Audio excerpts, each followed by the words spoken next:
Radhe Radhe, happy morning. I am professor Anant Kumar. आज मैंने फिर से लिया है राहुल गांधी जी के बाद live prediction form Mamata Banerjee. हम लोग इनको प्यार से दीदी कहते हैं, बड़ी बहन कहते हैं। किसी नाम की मोहताज नहीं है, पूरा वर्ल्ड इनको जानता है। बहुत ही ईमानदार छवि है इनकी, बहुत सिंपल लिविंग, हाई थिंकिंग पे विश्वास करती हैं। बट अभी 10 साल से पता नहीं इनको क्या हो गया है कि ये growth, improvement, development West Bengal का करना ही नहीं चाहती हैं। क्या रीजन है मुझे भी नहीं पता है, नहीं समझ में आ रहा है। ठीक है, तो आज मैं ये बताने जा रहा हूँ जो विकीपीडिया में नहीं है या गूगल सर्च में नहीं है। विकीपीडिया, गूगल सर्च सिर्फ पास्ट और प्रेजेंट बताता है, फ्यूचर नहीं बताता है ना। हम उनका फ्यूचर बताएंगे। लाइव प्रेडिक्शन का मतलब होता है फ्यूचर के बारे में बात करना। तो फ्यूचर में दीदी अभी 2026 में इलेक्शन है वेस्ट बंगाल में, तो सीएम बनेंगे कि नहीं बनेंगे 2026 में, प्राइम मिनिस्टर 2029 में बनेंगे कि नहीं बनेंगी, प्रेसिडेंट बनने का कोई चांस है कि नहीं दीदी का, वो हम बताएंगे आप लोगों को। अदर्स एंड मिसलेनियस प्रेडिक्शन हम आपको दीदी के बारे में बताएंगे। और ये बताएंगे सबसे पहले अभी कि दीदी अभी न्यूमरोलॉजी से, है ना, इनका नाम करेक्ट है या एस्ट्रोलॉजी से नाम करेक्ट है, या दीदी अभी फिलहाल भाग्यवादी हैं प्रेजेंट में। और फ्यूचर में नेम करेक्शन करके, नाम में सब कुछ रखा है, जब तक नाम करेक्शन नहीं होगा तो एक लिमिट होता है किसी का भी जीवन में आगे बढ़ने का। जैसे लालू जी का आपने खुद देखा, 15 साल तक कितना टॉप में रहे, चीफ मिनिस्टर 3 बार रहे, और उसके बाद जब जेल यात्रा शुरू हुई तो वो खत्म होने का नाम ही नहीं ले रहा है। तो ये सब चीजें इंसान के जीवन में मूल्यांकन, भाग्यांक करवाता है, और नाम जो है किस नंबर पे वो करवाता है। अभी फिलहाल दीदी का जो भी नाम है, कोई ऐड नहीं करूंगा मैं, एकदम ध्यान से देखिए, अगर समझना है तो ध्यान से देखिए। दीदी का जो भी फिलहाल नाम है ना, वो 4 नंबर पे है, बहुत डिफिकल्ट नंबर पे है ना, न्यूमरोलॉजी से बिल्कुल सही नहीं है। दीदी का नाम है ना 3, 5, 6 पे होना चाहिए था, है ना। मूल्यांकन भाग्यांक का जो लकी कॉमन नंबर वो 3, 5, 6 होता है, 5 नंबर 8 नंबर का। दीदी का नाम 3, 5, 6 पे होना चाहिए था, लेकिन दीदी का नाम देख लीजिए यहाँ पे 4 नंबर पे है टोटल नेम नंबर, और फर्स्ट नेम नंबर जो है 14 पे। 14 इज अ कार्मिक डेट नंबर। जैसा कि मैं आप लोगों को बता चुका हूँ कि अगर किसी का फर्स्ट नेम कार्मिक डेट नंबर पे है तो उसको उतनी साल की तकलीफ होती है। 13, 14, 16, 19, यही 4 कार्मिक डेट नंबर है। मेरा खुद का 16 है, 16 साल का तकलीफ मैं काट चुका हूँ। दीदी भी 14 साल का तकलीफ काट चुकी है। 18 साल से 40 साल के बीच इनको 14 साल का तकलीफ हो चुका है, स्ट्रगल हो चुका है। ये अपना break, various obstacles in life वो 14 साल निकाल चुकी हैं।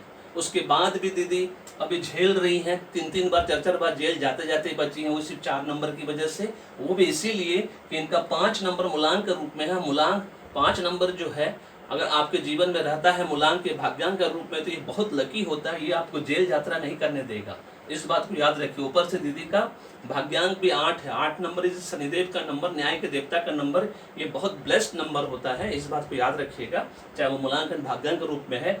वो भी आपको, चूंकि एक ही बार 8 है, 3 बार 8 नहीं है। 3 बार 8 रहता तो दीदी को जेल यात्रा हो चुकी होती थी 4 साल के लिए मिनिमम। बट एक बार 8 नंबर जेल यात्रा नहीं करवाता है, इसीलिए इस बात को ध्यान रखना है। इसलिए दीदी अभी बच गई है, इस बात को ध्यान रखना है। लेकिन इनका नाम करेक्शन कराना ही पड़ेगा दीदी को। अगर दीदी को अगले साल सीएम बनना है, ये तो मेरे पास आएंगी नहीं, कह के तो सेलिब्रिटी है ना, हम लोग जैसे छोटे न्यूमरोलॉजिस्ट के पास आएंगे नहीं। तो सीएम इन 2026 अगर दीदी ने नेम करेक्शन नहीं कराया तो नहीं बनेंगी। नो, इस बार वो नहीं बनेंगी, क्योंकि मोदी जी को इनका सारा ट्रिक समझ में आ गया है कि किस तरह से वो बांग्लादेशी मुस्लिम्स का वोट लेके जीत रही हैं। वो मोदी जी को अब समझ में आ गया है, इसीलिए उन्होंने देखिए SIR वाला सिस्टम शुरू किया है, बहुत सारा सिस्टम शुरू किया, जिसके तहत अब वो सब लोग पकड़े जाएंगे। और अभी डिकोड में मैं देख रहा था, सुधीर चौधरी जी एक्सप्लेन कर रहे थे, बता रहे थे कि किस तरह से एक पर्टिकुलर इलाके में, है ना, आदमी की संख्या 40 और आधार कार्ड जो 140 है। तो अब उससे समझ में आता है, मोदी जी को अब समझ में आ गया है तो किस बेसिस पे वो इतने डंके की चोट पे वो 15 साल से जीत रही हैं, उनको ये बात समझ में आ गया है। प्लस इनका नेम फेवरेबल नहीं रहेगा अगले साल, क्योंकि 2026 नंबर 1 पे आता है। इनका नेम जो है 4 नंबर पे है, तो इनको बाधा पहुंचाएगा ही पहुंचाएगा, क्योंकि 1 और 4 एंटी नंबर होता है। और 2026 जो है 8 नंबर इनका, जो ऑलरेडी 40 साल के बाद एक्टिवेट हो चुका है, 1 नंबर और 8 नंबर भयंकर एंटी नंबर। इसलिए दीदी को एकदम पूरा संभावना है कि दीदी 2026 का इलेक्शन हार जाएंगी, है ना। बीजेपी का आने का पूरा संभावना है 2026 में कोलकाता में। अब पीएम बनने की संभावना है कि नहीं? दीदी पीएम बन सकती है नेम करेक्शन के बाद, जैसे ही 6 नंबर पे का नेम ले गई दीदी 2029 में। लेकिन प्रॉब्लम क्या है दीदी के सामने, सबसे बड़ा बाधा क्या है इंडिया गठबंधन में, कि जब तक राहुल गांधी हैं पीएम कैंडिडेट कोई दूसरा नहीं बन सकता।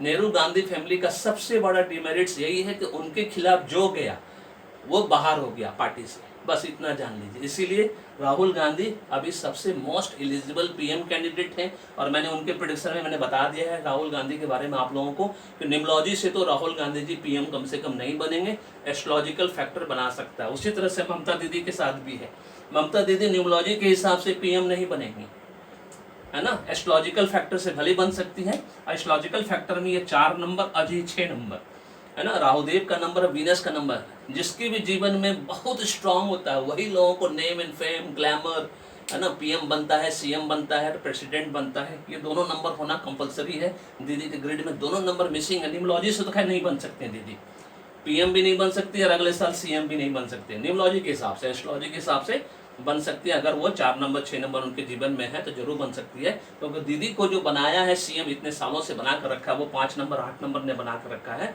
इस बात को ध्यान रखना। जो उनका मूल्यांकन भाग्यांक भले ही वो अपोजिट है और एक्सेप्शनल है, लेकिन 5 नंबर हमेशा सीएम पीएम बनाने में हेल्प करता है। इस बात को ध्यान रखिएगा। ऊपर से 555 दीदी के पास, इसलिए दीदी तीसरा टर्म मतलब 15 साल से, है ना, इंजॉय कर रही है सीएम का पोस्ट। 2011 से दीदी सीएम है वेस्ट बंगाल की, है ना। इस बात को ध्यान रखना है।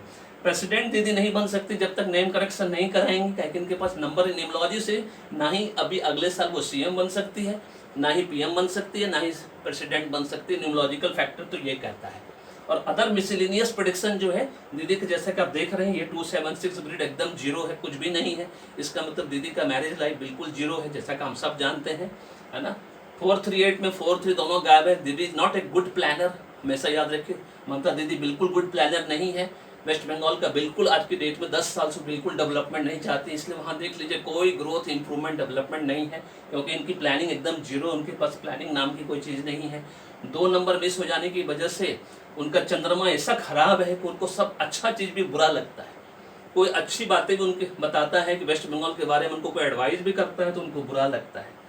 सिंपल लिविंग, हाई थिंकिंग अपनी जगह ठीक है, ईमानदारी अपनी जगह ठीक है, लेकिन अगर आप अपने स्टेट का, है ना, ग्रोथ इंप्रूवमेंट डेवलपमेंट नहीं कर पा रहे तो आप समझ लीजिए कि फिर आप बेकार है। फिर आपका जो है वहाँ पे शासन करना एकदम यूजलेस हो गया है, कोई फायदा नहीं है। इसका मतलब है कि आप जिस तरह से जीत रहे हैं, अब मोदी जी को अब समझ में आ गया, इसीलिए अब वो भी वही ट्रिक अप्लाई करेंगे। और आप देखिएगा 2026 में न्यूमरोलॉजी से तो कम से कम आपका दोनों एंटी है, 4 भी एंटी है 2026 और 8 भी एंटी आपके लिए। इसीलिए न्यूमरोलॉजी से ना आप सीएम बन सकती हैं, ना पीएम, ना प्रेसिडेंट। अदर पोजीशन में जैसा कि मैंने राहुल गांधी जी के लिए सजेस्ट किया, international supreme court of India Modi ji को बनाना पड़ेगा। राहुल गांधी को सिर्फ मोदी जी से ऊपर पोस्ट पे बैठना है, क्योंकि उनको तकलीफ इस बात का है कि एक चाय वाला मेरे से ऊपर कैसे है। हम तो सम्राट के बेटे हैं, 3 सम्राट के वो रिलेटिव हैं, तो नेचुरली एक चाय वाला अगर उससे ऊपर पोजीशन में बैठ जाएगा उनको तकलीफ होगी, किसी को भी तकलीफ होगी। तो मोदी जी को एक international supreme court of India बनाना पड़ेगा और उसका चीफ जस्टिस राहुल गांधी को बनाना पड़ेगा, तभी संभव है, तभी राहुल गांधी को कलेजे में शांति मिलेगी। और इंटरनेशनल चीफ जस्टिस बनने के लिए, चीफ जस्टिस ऑफ इंडिया बनने के लिए जो भी रिक्विजिट क्वालिफिकेशन है वो राहुल गांधी कहीं से भी जुगाड़ कर सकते हैं, क्योंकि जो व्यक्ति सुप्रीम कोर्ट रात को 1:30 बजे 2 बजे खुलवा कर, है ना, बेल करवा सकता है अपने लोगों का, वो हिंदुस्तान में कुछ भी कर सकता है। तो उसके लिए, उनके लिए कोई भी क्वालिफिकेशन जुगाड़ करना, BA, LLB, LLM, PhD, whatever, सब कुछ उनके जीवन में जुगाड़ हो जाएगा। और वो चीफ जस्टिस ऑफ इंडिया उनको बनाएंगे, तब उनको कलेजे को शांति मिलेगी। मोदी जी आराम से पीएम रहेंगे, क्योंकि उनको इस बात की शांति रहेगी कि मैं उनसे ऊपर हूँ। अब ममता दीदी भी चूंकि इंडिया गठबंधन में है, तो दीदी भी जस्टिस ऑफ इंडिया उनके साथ साथ ज्वाइन कर सकती हैं, कहीं कोई दिक्कत नहीं है। अगर राहुल गांधी के रहते 2029 में कम से कम ममता दीदी को वो तो पीएम का पोस्ट देने चाहिए, क्योंकि गांधी परिवार इतना दिलदार नहीं है कि किसी को PM post they they. This is all about this, है ना। या तो अपने खुद बनेंगे या वैसे लोगों को बनाएंगे जो उनकी बात मानेगा, जैसे मनमोहन सिंह जी थे। ममता दीदी बिल्कुल एक बार बन गई तो किसी का बात नहीं मानेगी, बात खत्म, सीधी सी बात है। तो this is all about this video. Video पसंद आया तो फीडबैक देके जरूर बताइए कमेंट कॉम्प्लीमेंट ग्रुप में कि आपको इस वीडियो कैसा लगा। Thank you so much, may God bless you, the happy beginning.